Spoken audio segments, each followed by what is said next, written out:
శాసన మండలి పట్టభద్రుల స్థానానికి జరుగుతున్నటువంటి ఎన్నికల్లో మా పార్టీ అభ్యర్థి అయినటువంటి ఏనుగుల రాకేష్ రెడ్డి గారి గెలుపు కోసం బీఆర్ఎస్ పార్టీ శ్రేణులంతా కూడా సీరియస్గా శ్రమిస్తూ ఉన్నారు, కష్టపడుతూ ఉన్నారు. సో ఇక్కడ ఉమ్మడి వరంగల్ జిల్లాలో కూడా మా శ్రేణులంతా కూడా సీరియస్గా అభ్యర్థి గెలుపు కోసం కృషి చేస్తూ ఉన్నటువంటి తరుణంలో ఇందాక పెద్దిశ్వర్షన్ రెడ్డి గారు మాజీ ఎమ్మెల్యే గారు చెప్పినట్టుగా మొట్టమొదటిసారిగా ఈ ప్రచారంలో భాగంగా రేపు కేటీఆర్ గారు జిల్లాకు ఇచ్చేస్తున్నారు. సో ఆ కార్యక్రమాల్ని గ్రాడ్యుయేట్స్ అందరూ కూడా పాల్గొని విజయవంతం చేయాల్సిందిగా కోరుతూ, ప్రధానంగా ఆనాడు డాక్టర్ బాబాసాహెబ్ అంబేద్కర్ గారు కానీ నెహ్రూ గారు కానీ ఆనాడు రాజ్యాంగాన్ని రచించుకున్నటువంటి సందర్భంలో ఆనాడు భారతదేశంలో చట్టసభలు ఎట్లా ఉండాలి అనేటటువంటి చర్చ జరిగినటువంటి రాజ్యాంగాన్ని రచించడానికి కొంత ముందు కానీ రచించే క్రమంలో కానీ జరిగినటువంటి చర్చల్లో దేశ స్థాయిలో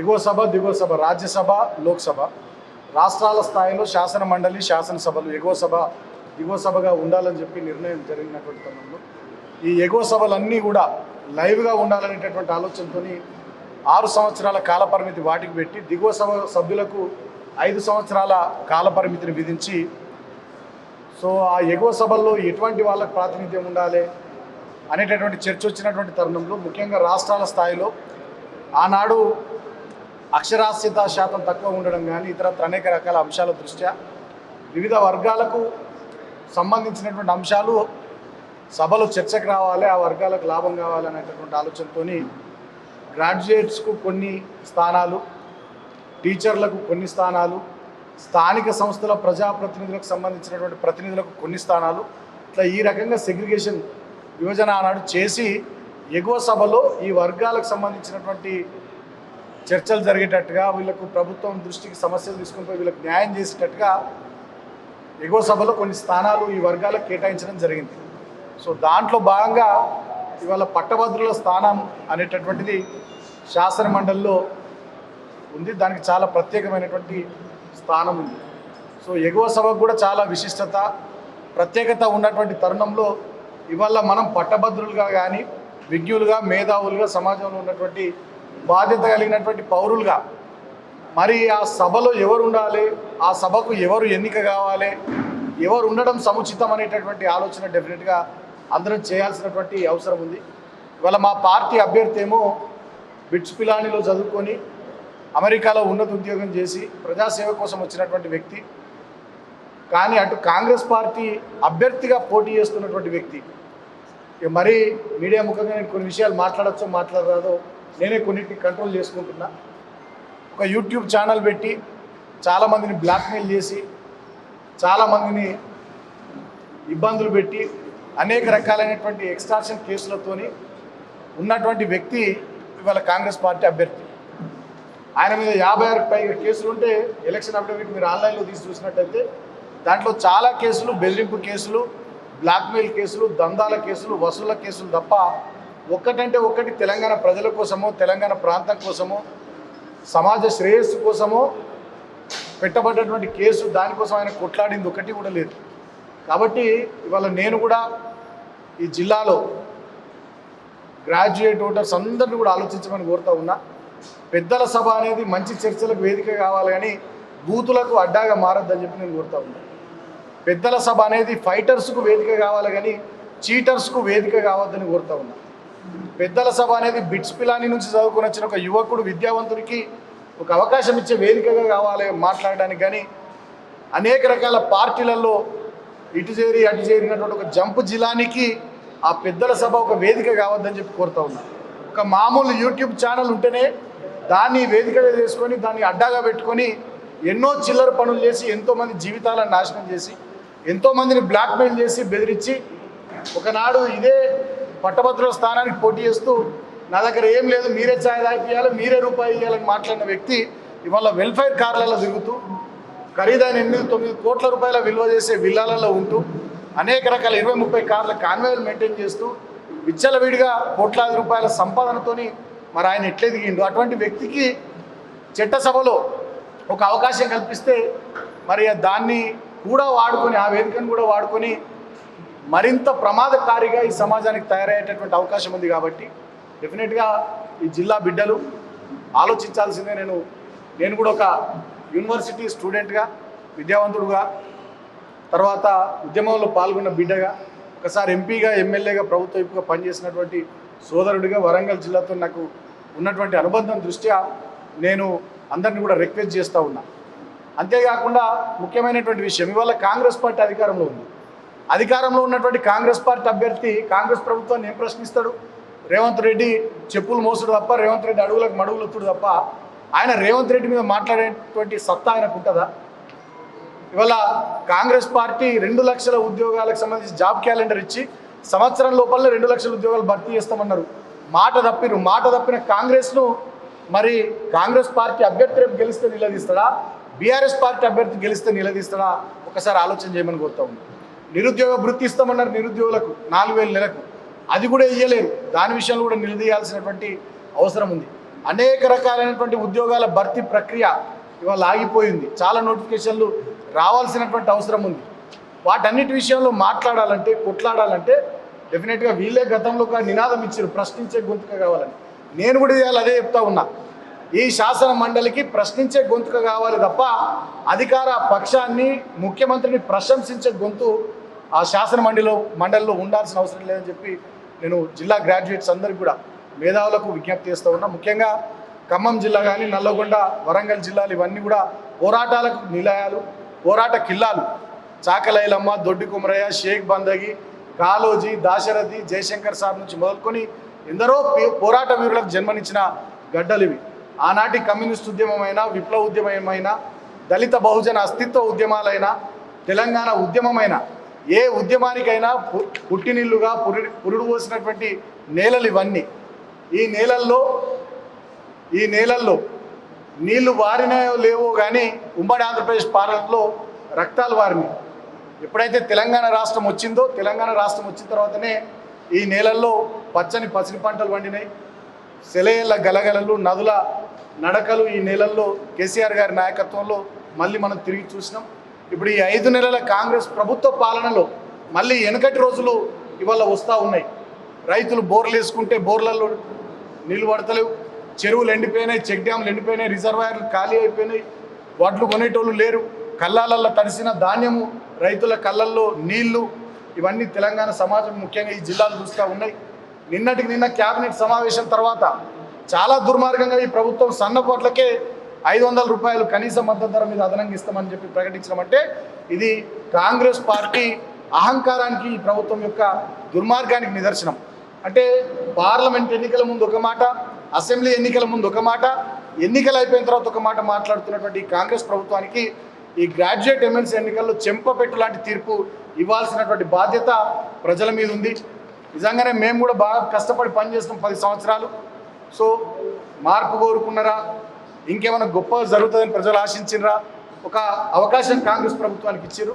కానీ కాంగ్రెస్ ప్రభుత్వం తనకు వచ్చినటువంటి అవకాశాన్ని దుర్వినియోగం చేసి చిల్లర మల్లర పనుల మీద దృష్టి పెట్టింది తప్ప, మా ప్రభుత్వాన్ని బదనాం చేసే పనుల మీద దృష్టి పెట్టింది తప్ప ప్రజలకు మంచి చేసే పని మీద దృష్టి పెట్టలేదు. ఇవాళ ఈ జిల్లాలో కూడా అనేక అభివృద్ధి కార్యక్రమాలు ఆగిపోయినాయి. ఇవాళ ముఖ్యమంత్రి మాట్లాడుతూ జిల్లాల అభివృద్ధికి, గ్రామాల అభివృద్ధికి, పట్టణాల అభివృద్ధికి చర్యలు తీసుకుంటా అంటలే, జిల్లాలను తగ్గిస్తా, కొత్త మండలాల ఏర్పాటును తీసేస్తా, కొత్తగా అయిన రెవెన్యూ డివిజన్లను తీసేస్తా అని మాట్లాడుతున్నారు. ఇదే వరంగల్ కార్పొరేషన్కి వచ్చినటువంటి టీయూఎఫ్ఐడిసి నిధులను ఆపేసినారు, సిఎస్ఆర్ నిధులను ఆపేసినారు. గత ప్రభుత్వాలు ఇచ్చినటువంటి అనేక జీవోలను, ఎస్డిఎఫ్ జీవోలను కూడా బంద్ చేసి ఇవాళ జిల్లాల అభివృద్ధి పనులు లేకుండా చేసినారు.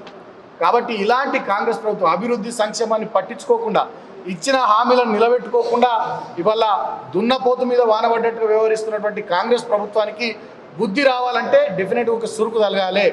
వాళ్ళు ఇచ్చినటువంటి 6 గ్యారంటీలు, 420 హామీలు నిలబెట్టుకోవాలంటే డెఫినెట్గా కాంగ్రెస్ ప్రభుత్వానికి ఒక సురుకు తగలాలి, ఒక షాక్ ఇవ్వాల్సినటువంటి బాధ్యత ఉంది.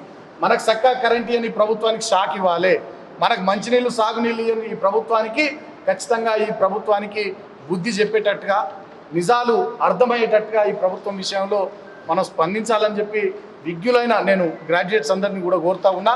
ముఖ్యంగా నేను ముగించే ముందు ఒకటే విషయం స్పష్టంగా చెప్పదలుచుకున్నా.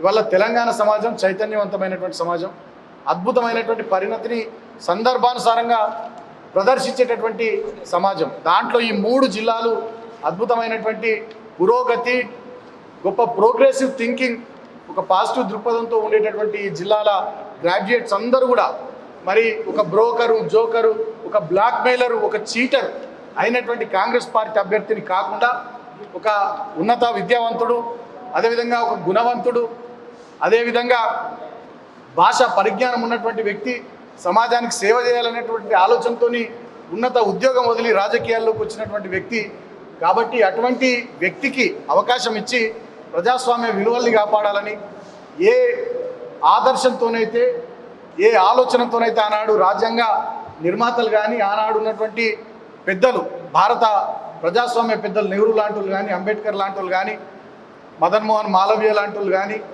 అప్పుడు ఉన్నటువంటి మేధావులు సర్దార్ వల్లభాయ్ పటేల్ లాంటి కానీ చాలామంది ఎగువ సభలు ఎటువంటి వాళ్ళకు వేదిక కావాలని ఆలోచన చేసి ఈ ఎగువ సభల్ని పెట్టినరో అటువంటి ఎగువ సభలో డెఫినెట్గా మంచి వ్యక్తులు వచ్చేటట్టుగా మంచి నిర్ణయం తీసుకోవాల్సిందిగా నేను హృదయపూర్వకంగా చేతులు జోడించి ఈ వరంగల్ జిల్లా బిడ్డలందరికీ కూడా విజ్ఞప్తి చేస్తూ ఉన్నా. మీరిచ్చే తీర్పు డెఫినెట్గా తెలంగాణ రాజకీయాల్లో, తెలంగాణ ప్రాంతంలో ఒక మంచి మలుపు అవుతుందని చెప్పి కూడా నేను భావిస్తూ ఉన్నా.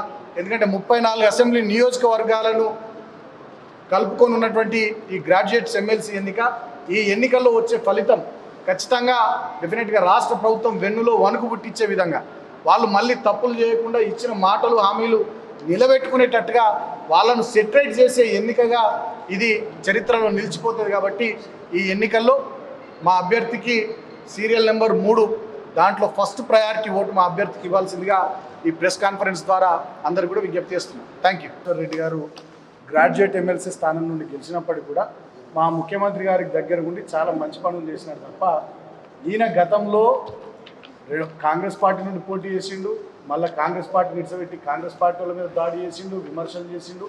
ఈయన ఒక స్టాండ్ మెయింటైన్ చేయకుండా పార్టీకి దూరం అయిపోయి మళ్ళీ మొన్న అసెంబ్లీ ఎన్నికల ముందు పార్టీకి దగ్గరై ఇవాళ మళ్ళీ పార్టీ నుంచి టికెట్ తెచ్చుకున్నాడు. ఈయనకు ఒక స్టాండ్ అంటూ లేదు. పల్లారాజేశ్వర రెడ్డి గారు డే 1 నుంచి మా పార్టీలో జరిగినట్టు ఒకటే స్టాండ్ మెయింటైన్ చేసిండు. Number 1. Number 2 second point, Palla Rajeshwar Reddy గారు, వేణుగోపాల్ రెడ్డి గారు ఉస్మానియా యూనివర్సిటీలో ఆనాడు చనిపోయినటువంటి సందర్భంలో, ఆత్మార్పణం చేసుకున్నటువంటి సందర్భంలో ఆనాడు ఆ పోరాటంలో వారు పాల్గొన్నారు. వాళ్ళ మీద కేసులు కూడా అయినాయి. ఆయన జైల్లో కూడా జీవితాన్ని అనుభవించి ఆయన ఒక తెలంగాణ ఉద్యమకారుడు. తర్వాత ఇక మా పార్టీలో ఒక లక్ష్మీకాంతరావు గారు తప్ప చాలామంది వేరే వాళ్ళకి అవకాశం ఇచ్చినన్నారు. బీఆర్ఎస్ పార్టీ 2014లో ఆనాటి టీఆర్ఎస్ పార్టీ, మేము అధికారంలోకి వచ్చిన తర్వాత మీరందరూ కూడా గమనించాలి, మీరు కూడా ఆలోచన చేయాలి. 63 సీట్లతో మేము ఆనాడు అధికారంలోకి వచ్చిన తర్వాత ఆనాడు జరిగినటువంటి పరిణామాలు ఒకసారి మీకు జ్ఞాపకం చేయదలుచుకున్నాం. చంద్రబాబు నాయుడు ఇక్కడ ఉమ్మడి ఆనాటి ఆంధ్రప్రదేశ్కి ముఖ్యమంత్రిగా ఆయన ఉన్నాడు, ఎన్డీఏలో భాగస్వామి ఉన్నాడు. ఢిల్లీలో వెంకయ్య నాయుడు గారు ఆంధ్ర ప్రాంతానికి సంబంధించిన వ్యక్తి కేంద్ర మంత్రి ఉన్నాడు, నరేంద్ర మోడీ ప్రధానమంత్రిగా ఉన్నాడు. ఆనాడు ఇదే ఇప్పటి తెలంగాణ రాష్ట్ర ముఖ్యమంత్రి రేవంత్ రెడ్డి చంద్రబాబు నాయుడు గారి డైరెక్షన్ మేరకు ఆనాడు మా ఎమ్మెల్యేలను గుణాలని వచ్చి స్టీఫెన్సన్ ఎమ్మెల్యే ఇంట్లో 50 లక్షల రూపాయల నోట్ల కట్టలతో దొరికిపోయినాడు. సో ఆనాడు మా ప్రభుత్వాన్ని డిస్టెబిలైజ్ చేయాలనేటటువంటి కుట్ర జరిగింది. కాబట్టి ఆ తదనంతరం మేము ఈ 10 సంవత్సరాల కాలంలో డెఫినెట్గా రాజకీయ సుస్థిరత కోసం, తెలంగాణలో స్టేబుల్ గవర్నెన్స్ కోసం, ఎట్ ద సేమ్ టైం పార్టీని స్ట్రెంథెన్ చేసుకునే క్రమంలో కొన్ని చేరికల్ని తీసుకున్నాం. దాంట్లో మేమేం దాస్తలేము, వేరే విషయాలు మాట్లాడుతున్నాం. అంతకుముందు మేము పెద్దగా చేయలేదు. ఆ తరుణం నుంచే మేము కొంచెం స్పీడప్ చేసి రాజకీయ సుస్థిరత కోసం ఆ కార్యక్రమం చేస్తాం. తర్వాత రాకేష్ రెడ్డి గారు కూడా ఇవాళ కొత్తగా రాలి, గతంలో అసెంబ్లీ ఎన్నికల కంటే ముందే వారు వచ్చినారు. సో డెఫినెట్గా ఇవాళ అభ్యర్థులను మీరు చూసుకున్నట్టయితే తీన్మార్ మల్లన్న ఏంది, రేవేందర్ రెడ్డి గారు ఏంది, రాకేష్ రెడ్డి గారు ఏంది, అభ్యర్థుల యొక్క గుణగణాలు కానీ, వాళ్ళు పనిచేసినటువంటి విధానం కానీ, వాళ్ళ వ్యక్తిగత జీవితాలు కానీ, వాళ్ళు గతంలో చేసినటువంటి సమాజ సేవ, ఇవన్నీ బేరీజ్ చేసుకుంటే ఈ ముగ్గురిట్లలో మా రాకేష్ రెడ్డి గారు డెఫినెట్గా నెంబర్ 1 అనేటటువంటి మా భావన. కాబట్టి I appeal all the graduate voters, definitely this is a election which we have to take a wise decision. నేను మళ్ళీ చెప్పిన, ఆనాడు ఎగువ సభలు పెట్టాలనే చర్చ జరిగినప్పుడు ఎగువ సభలు ఎందుకు పెట్టాలి, ఎగువ సభల్లో ఎటువంటి వాళ్ళు ఉండాలి, ఆ సభల పీరియడ్ 6 సంవత్సరాలు ఎందుకు ఉండాలనే సీరియస్ డిస్కషన్ జరిగింది. మీరు కావాలంటే ఆన్లైన్లో కూడా గూగుల్ కూడా మీరు చేయొచ్చు, మీకు ఆ విషయాలు తెలుస్తాయి. కాబట్టి గ్రాడ్యుయేట్స్ కోసము, స్థానిక సంస్థల ప్రజాప్రతినిధుల కోసము, టీచర్ల కోసం వాళ్ళ రిప్రజెంటేటివ్స్ అక్కడ ఉండాలి, వాళ్ళ సమస్యల మీద ఫలవంతమైన చర్చలు జరగాలి, ప్రభుత్వాల మీద ఒత్తిడి రావాలి, ఈ వర్గాలకు మేలు కలగాలనే ఆలోచనతో పెట్టినప్పుడు వాళ్ళ రాకేష్ రెడ్డి గారు గెలిస్తే డెఫినెట్గా గ్రాడ్యుయేట్స్ కోసం ఆలోచిస్తాడు, కొట్లాడతాడు, మాట్లాడతాడు. ఆయన గెలిచింది అనుకో రేవంత్ రెడ్డి అడుగులకు మడుగులు వస్తాడు. కాబట్టి we have to take a wise decision అనేది నా అప్పీల్ గ్రాడ్యుయేట్స్. మన ఇంటర్నల్ చర్చ. అది that is our party internal decision. మా పార్టీ ఆల్రెడీ నిర్ణయం తీసుకోకముందు అభ్యర్థులు ఎవరెవరు అనేది చర్చ జరిగింది. ఒక నిర్ణయం తీసుకుంది. చాలామంది ఆశపడ్డారు. ఆశపడడం తప్పు కాదు, అడగడం తప్పు కాదు. డెఫినెట్గా అన్ని సర్దుకున్నాము, మాట్లాడుకున్నాము. అందరం వచ్చి మా అభ్యర్థి ఆల్రెడీ బీఫామ్ ఇచ్చిర్రు, నామినేషన్ ఇచ్చిర్రు, ప్రచారం జరుగుతుంది కాబట్టి అందరం కలిసికట్టుగా వారి గెలుపు కోసం పనిచేస్తున్నాం. మీరందరూ కూడా మీడియా మిత్రులు సహకరించాలని కూడా కోరుతున్నాం. Thank you.